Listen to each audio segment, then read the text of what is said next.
Donc, bonjour, je m'appelle Wassim Anadi, j'habite à Dilbeek, j'ai un frère et une sœur, et voilà.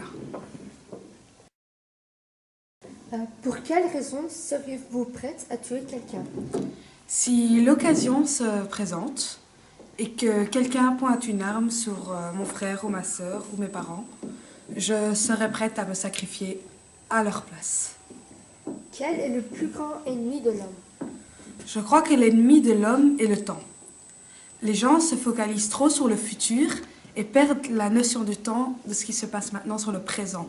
Ce qui veut dire qu'on pense trop au futur et à ce qu'on voudrait faire plus tard, et ci et ça, tandis qu'on devrait plutôt se concentrer sur ce qu'il y a maintenant, ce qui se passe maintenant. Et quel est selon vous le sens de la vie? Le sens de la vie. Je l'interprète comme quelque chose de... Il faut la vivre, il faut la croquer à pleines dents. C'est quelque chose, le sens de la vie, c'est... On n'a qu'une vie, comme on dit, donc il faut vraiment la vivre pleinement, faire ce qui nous plaît, à 100%, ne jamais écouter quelqu'un, faites ce que vous voulez. De quoi rêviez-vous quand vous étiez enfant? J'ai toujours rêvé d'être présidente parce que à la maison, j'ai toujours voulu faire la loi et imposer mes lois. Et je me suis dit, en tant que présidente, je peux faire ça et régner et faire passer mes lois à tout le monde.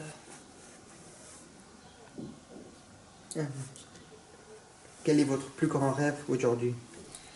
D'accomplir de bonnes choses dans ma vie, de réussir, de montrer aux autres que je peux y arriver et pas me laisser abattre surtout. Qu'aimeriez-vous changer dans votre vie? J'aimerais de... Si je devais changer quelque chose, ce serait de ne pas laisser les mauvaises influences rentrer dans ma vie. Il fut un temps où ce que je me laissais faire et où ce que j'écoutais les autres et maintenant j'ai appris à prendre de bonnes décisions et à penser qu'à moi et pas aux autres, qui est très important. Et donc, c'est ce que je conseille à tout le monde aussi, ne pas laisser les mauvaises influences rentrer dans votre vie. Je m'appelle Samir Mawi, je suis en 6e T, j'habite à Forêt. Que représente la famille pour vous? La famille, c'est tout pour moi. Ils m'ont appris le respect, ils m'ont éduqué. Donc, la famille, c'est tout. Tandis que les amis, ils peuvent partir et venir, mais la famille, ça reste la famille. Ils sont toujours là. Qu'est-ce qu'il est difficile de dire à sa famille? Quand on a des mauvais résultats à l'école, parce que on sait que ça va les décevoir et t'as pas envie de décevoir tes parents ou ta famille. Qu'est-ce qui vous met le plus en colère? Quand on est irrespectueux, moi je donne du respect à tout le monde, mais si tu es irrespectueux envers moi, je pourrais pas le supporter. Avez-vous un style de musique préféré? Un style de musique préféré, je pense du R&B ou du rap. C'est vraiment mes deux styles préférés. Mais j'écoute aussi du soul. Que représente la musique pour vous? La musique, ça m'aide à rêver. Ça m'emmène dans un autre univers aussi.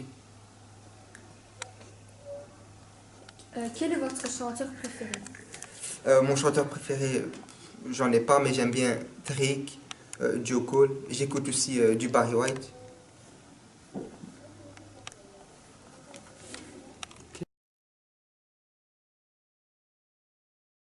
Bonjour, je m'appelle Elva Nakar, j'ai 17 ans. Est-ce que vous avez un style de musique préféré? Non, j'écoute un peu de tout, du rock, du pop, du R&B, du soul, et même en plusieurs langues, comme en français, en turc, en anglais, en japonais, en coréen. Et voilà. Que représente la musique pour vous? Donc, comme j'avais déjà dit, j'écoute de tout. Donc, la musique, en fait, c'est un aspect culturel pour moi. Donc, grâce à la musique que j'écoute, j'apprends de plus sur la culture du Japon, de Corée, même de Turquie. Donc, c'est important pour moi. Et quel est votre chanteur préféré? Ben, ça aussi, j'ai pas de préféré, mais en fait, sur pop, j'écoute Taylor Swift. Euh, à rock, du rock, j'écoute plutôt des japonais comme Stereopony, Nano et tout. Et aussi Wagaki. Qu'est-ce que la nature représente pour vous? La nature, je trouve que c'est la meilleure amie de l'homme. Nous l'avons besoin pour survivre, pour notre nourriture, notre eau et pour vivre plus sainement. Et je trouve que sans la nature, nous pouvons rien faire. Nous avons besoin le bois. Même pour faire tous ces bâtiments, nous avons besoin de nature.